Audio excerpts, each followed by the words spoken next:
Okay, ഒരു പുതിയ വിഷയം, പുതിയ ദിവസം. ഹാസിഫ് ജി, കുറേ കാലങ്ങളായി നമ്മൾ ഒരുപാട് കാര്യങ്ങൾ പല സ്ഥലങ്ങളിൽ വെച്ചിട്ടും ചർച്ച ചെയ്യാറുണ്ട്. കുറേ വിഷയങ്ങളൊക്കെ നമ്മൾ പല രൂപത്തിലും നമ്മളുടേതായ രീതിയിൽ ചർച്ചകളൊക്കെ ഇടപെടാറുണ്ട്. ഇന്ന് നമ്മൾ ഈ ഒരു രീതിയിൽ ഇത്തരത്തിൽ ഒരു വീഡിയോ നമ്മൾ ക്രിയേറ്റ് ചെയ്യുന്നതിൻ്റെ ഉദ്ദേശം ഞാൻ നിങ്ങളോട് മുമ്പേ സൂചിപ്പിച്ചു. എനിക്ക് തോന്നുന്നു ഇതിനെക്കുറിച്ച് തന്നെ ആവും നമ്മളെ ചർച്ച എന്നുള്ളത്. ഇത്തരത്തിൽ നമ്മൾ ഒരുപാട് അനുഭവസ്ഥരായ അനുഭവങ്ങൾ നേടിയിട്ടുള്ള, വൈദഗ്ധ്യം നേടിയിട്ടുള്ള ഒരുപാട് മനുഷ്യർ നമ്മളുടെ ഇടയിൽ ജീവിച്ച് മരിച്ചു പോകുന്നുണ്ട്. പക്ഷെ ഇവരുടെ അനുഭവങ്ങളൊന്നും ഒരുപക്ഷെ സമൂഹത്തിലേക്ക് എത്തുകയോ അല്ലെങ്കിൽ അത് സമൂഹത്തിന് ഉപകാരപ്പെടുന്ന രീതിയിലേക്ക് കൺവേർട്ട് ചെയ്യപ്പെടുകയോ ഒന്നും ചെയ്യാറില്ല. അപ്പോൾ അതിനൊരു എളിയ പരിഹാരം എന്നുള്ള രൂപത്തിലാണ് ഇത്തരത്തിലൊരു ആശയം നമ്മൾ കൊണ്ടുവന്നത്. ഏതെങ്കിലും മേഖലയിൽ സ്പെഷ്യലൈസ് ചെയ്യുന്ന ആളുകൾ, ഏതെങ്കിലും മേഖലയിൽ അറിവുകളുള്ള ആളുകൾ അവരുടെ അനുഭവങ്ങൾ പച്ചയായിട്ട് പങ്കുവെക്കാനുള്ള ഒരു അവസരം. എന്താണ് നിങ്ങൾക്ക് ഇതിനെപ്പറ്റി തോന്നുന്നത്? അത് പറഞ്ഞപ്പോൾ എനിക്ക് വളരെ എന്താ പറയുക, അതായത് ഞാൻ നേരത്തെ പറഞ്ഞു തുടങ്ങിയതായിരുന്നു, ഒരു ഇൻട്രോവേർട്ട് അല്ലെങ്കിൽ എക്സ്ട്രോവേർട്ട് എന്നൊക്കെ പറഞ്ഞ് നമ്മൾ ആളുകളെ രണ്ട് തരത്തിലുള്ള ആളുകളെ നമ്മൾ സ്വാഭാവികമായിട്ടും നന്നായിട്ട് പ്രസൻറ്റ് ചെയ്യാൻ പറ്റുന്ന കുറച്ച് ആളുകളുണ്ട് ഏത് വേദികളിലും. പക്ഷെ അവർക്ക് ചിലപ്പോൾ കണ്ടന്റ് കുറവായിരിക്കും. പ്രസന്റേഷൻ സ്കില്ലായിരിക്കും മുമ്പിലേക്ക് നിൽക്കുക. അവർ ശരിക്കും ഒരുപാട് പുസ്തകങ്ങൾ വായിക്കുകയോ അല്ലെങ്കിൽ ഒരുപാട് ട്രെയിനിങ്ങുകൾ അറ്റൻഡ് ചെയ്യുകയോ അങ്ങനെയൊന്നും ചെയ്തിട്ടില്ല. ഞാൻ കണ്ടിട്ടുണ്ട് ഇങ്ങനത്തെ ആളുകൾ എന്ന് പറഞ്ഞു കഴിഞ്ഞാൽ. ചില ആളുകൾ നിങ്ങൾ പറഞ്ഞ കാറ്റഗറിയിൽ പറഞ്ഞപ്പോഴാണ് ഓർമ്മയിൽ വന്നത്. അതായത് അവരുടെ അടുത്ത് ഒന്നോ രണ്ടോ കണ്ടൻറ്റേ ഉണ്ടാവുള്ളൂ, പക്ഷെ അത് ബ്യൂട്ടിഫുള്ളായിട്ട് പ്രസൻറ്റ് ചെയ്യാൻ അറിയുന്നതുകൊണ്ട് അവരത് പല രീതിയിൽ അതേ കണ്ടൻറ്റ് തന്നെ പല സ്ഥലങ്ങളിൽ മനോഹരമായിട്ട്, അങ്ങനത്തെ ആളുകൾക്ക് പോലും ഓഡിയൻസ് ഉണ്ടെന്നുള്ളതാണ് അല്ലേ? തീർച്ചയായിട്ടും അങ്ങനത്തെ ആളുകൾക്കാണ് ഓഡിയൻസ് ഉള്ളൂ. അതെ, അതിനുവേണ്ടി കൃത്യമായിട്ട് അറിവും അതേപോലെ തന്നെ അതിൽ എന്താ പറയുക, അറിവും വിവരവും ഒക്കെ പറയുന്ന തരത്തിലുള്ള ആളുകൾക്ക് ഒരുപക്ഷെ ഓഡിയൻസ് ഉണ്ടാവില്ല. ചിലപ്പോൾ ഒരു പ്രോഗ്രാമിലൊക്കെ വന്ന് വളരെ ബാക്കിലിരുന്ന് കാര്യങ്ങൾ മനസ്സിലാക്കിയിട്ട് പിന്നെ നമ്മളെ ഫോൺ ചെയ്ത് ചോദിക്കുന്ന ചില ആളുകളുണ്ട്. അത് അവർ പറഞ്ഞു കൊടുത്ത ചെറിയൊരു പ്രശ്നം ഉണ്ടല്ലോ, ഇങ്ങനെയല്ലേ,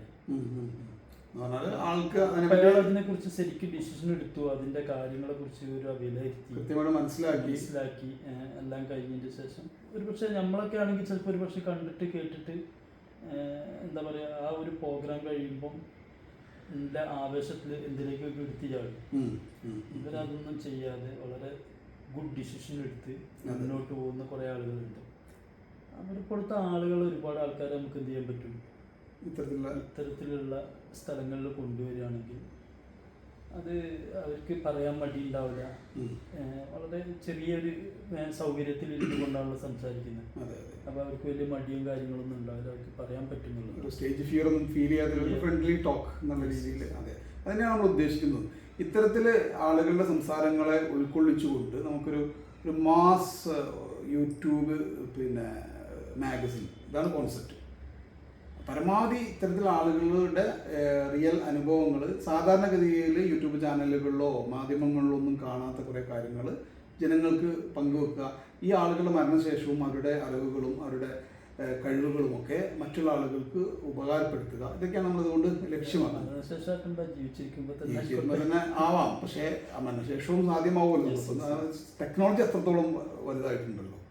ഓക്കെ, നിങ്ങളുടെ ജീവിതത്തിൽ എത്തരത്തിലുള്ള ആളുകളെ നിങ്ങൾക്ക് ഓർമ്മിച്ചെടുക്കാൻ കഴിയുന്നുണ്ടോ? ഈ രീതിയിൽ ഇവിടെ നമ്മൾ ഈ ഒരു പ്രോഗ്രാമിൻ്റെ ഭാഗമായിട്ട് കൊണ്ടുവരണമെന്ന് നിങ്ങൾ ആഗ്രഹിക്കുന്ന ആളുകൾ ആരൊക്കെയാണ്? നിങ്ങൾ ഒരുപാട് ആളുകളെ എനിക്ക് തോന്നുന്നുണ്ട് നിങ്ങൾ മഞ്ചേരിയുമായിട്ട് ഇഴകിച്ചേർന്ന് ജീവിക്കാൻ നിങ്ങൾക്ക് വർഷങ്ങളായി അല്ലേ? നിങ്ങളൊരു അനുഭവങ്ങൾ, നിങ്ങളുടെ പിതാവിൻ്റെ അനുഭവങ്ങൾ ഒക്കെ പലപ്പോഴും പല സമയത്തും നിങ്ങളുടെ സൗഹൃദ സംഭാഷണങ്ങൾ പങ്കുവച്ചിട്ടുണ്ട്. എനിക്ക് വളരെ രസകരമായിട്ട് തോന്നിയിട്ടുണ്ട്.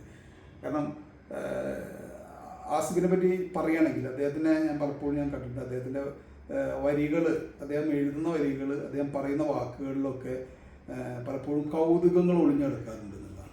പല തരത്തിലുള്ള കൗതുകങ്ങൾ നമുക്ക് ഒരു ഇഷ്ടം തോന്നുന്ന രൂപത്തിൽ നമ്മൾ സാധാരണഗതിയിൽ ചിന്തിക്കാത്ത രീതിയിലുള്ള ചില കാര്യങ്ങളൊക്കെ അദ്ദേഹത്തിൻ്റെ ആശയങ്ങളിൽ ഉണ്ടാവാറുണ്ട് എന്നുള്ളതാണ്. അദ്ദേഹം ഇപ്പോൾ ലീഡ് ചെയ്യുന്ന പല കമ്പനികളിലും പല സ്ഥാപനങ്ങളിലും അത്തരത്തിലുള്ള ആശയങ്ങൾ കൊണ്ടുവന്നതായിട്ട് നമുക്ക് കാണുന്നുണ്ട്. അതാണ് അതിൻ്റെ ഒരു റിയലിസ്റ്റിക് വേർഷൻ. അല്ലെങ്കിൽ അത്തരം ആശയങ്ങൾ വെറുതെ ആശയങ്ങളായിട്ട് മനുഷ്യ പോകുന്നു എന്നുള്ളതാണ്.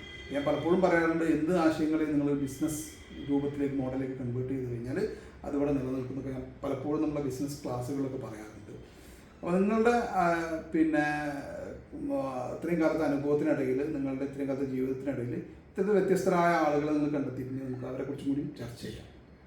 ഓക്കെ, അത് പിന്നെ ഏത് മേഖലയിൽ നിന്നും ആവാം, ഏത് തരത്തിലും ആവാം.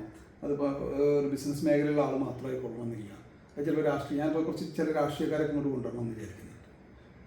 പിന്നെ രാഷ്ട്രീയ രംഗത്ത് ജനങ്ങളെ കൃത്യമായിട്ട് സേവിക്കണമെന്ന് ആത്മാർത്ഥമായിട്ട് ആഗ്രഹിക്കുകയും അവർക്ക് വേണ്ടി പ്രവർത്തിക്കുകയും ചെയ്യുന്ന ചില ആളുകളൊക്കെ നമുക്ക് പരിചയത്തിലുണ്ട്. അവരൊക്കെ ഇവിടെ ഈ വേദിയിൽ കൊണ്ടുവരിക എന്നുള്ളതൊക്കെയാണ് ആഗ്രഹിക്കുന്നത്.